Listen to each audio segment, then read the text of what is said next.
Mark chapter 7, out of the Passion Translation. Jesus breaks religious traditions. Verse 1.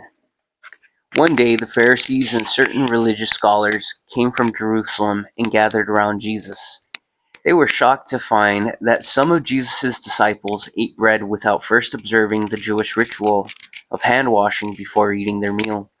For the Pharisees, like all other Jews, will not eat without first performing a ritual of pouring water over their cupped hands to keep the tradition of the elders.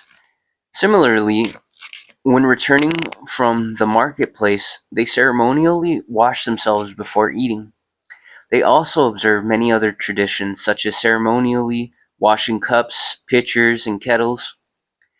So the Pharisees and religious scholars asked Jesus, "Why don't your disciples live according to the age-old traditions passed down by our elders? They should first ceremonially wash their hands before eating."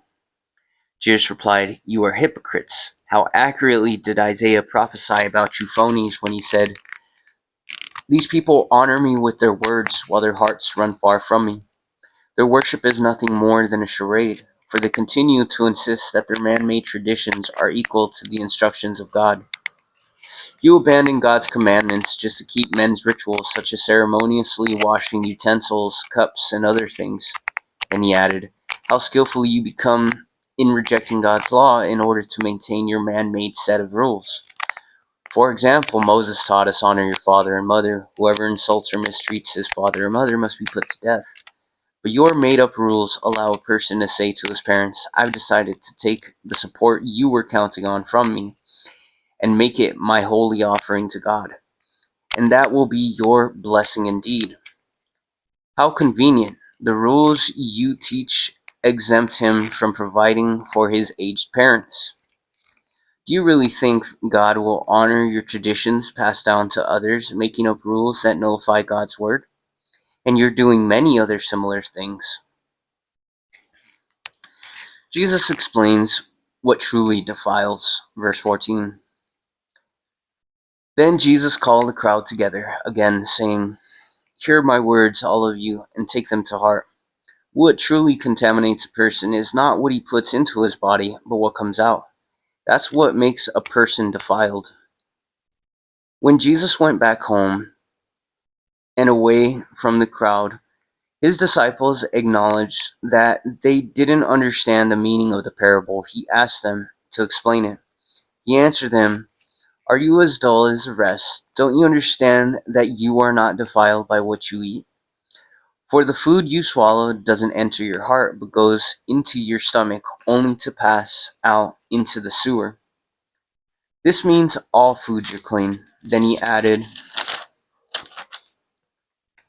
"Words and deeds pollute a person, not food.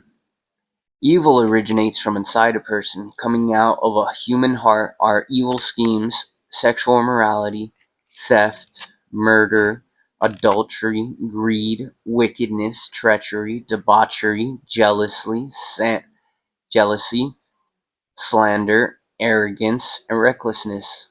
All these corrupt things emerge from within and constantly defile a person." Jesus and a foreign woman. Verse 24. That last one, ruminate on that one. That one's a tough pill to swallow.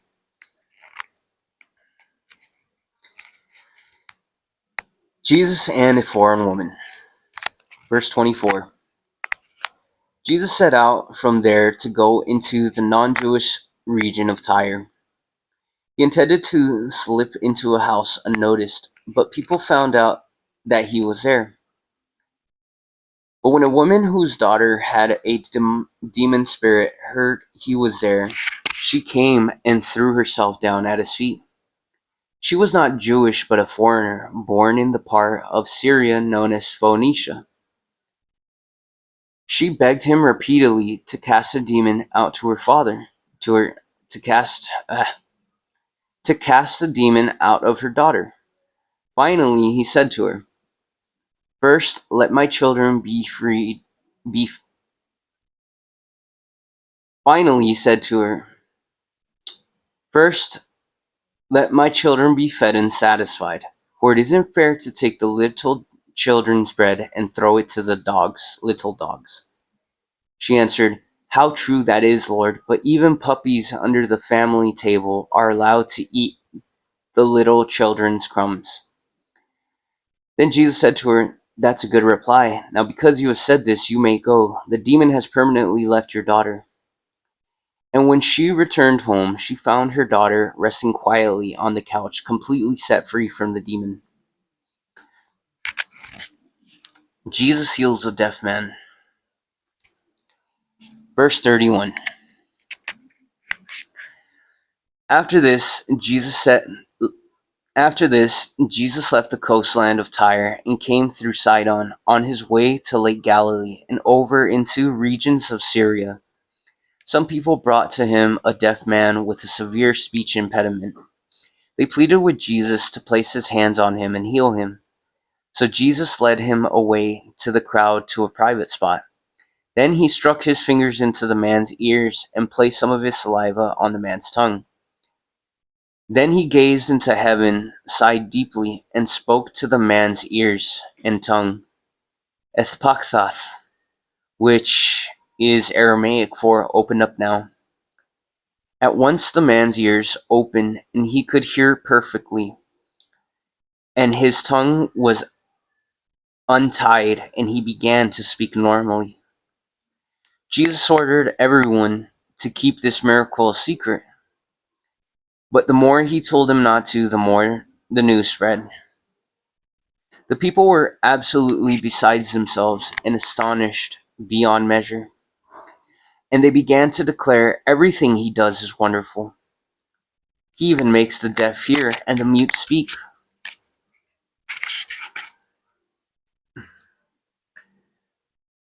So there's times where Jesus does creative miracles. So when you take into consideration, saliva from his own mouth onto this guy's mouth, right? And his fingers into the guy's ears, right? The finger of God. Totally human, totally God too. Remember, he's pressing in there, right? And then he tells it, because remember, he's deaf. He might not be able to hear, but he tells him, open up now. He says that to his ears that are deaf, but he pushes in there. I think that's interesting. So the whole thing about spitting and making mud, remember, God formed Adam out of dirt. You see what he did there? Mud on the guy's eyes. It was a creative miracle. Kind of interesting.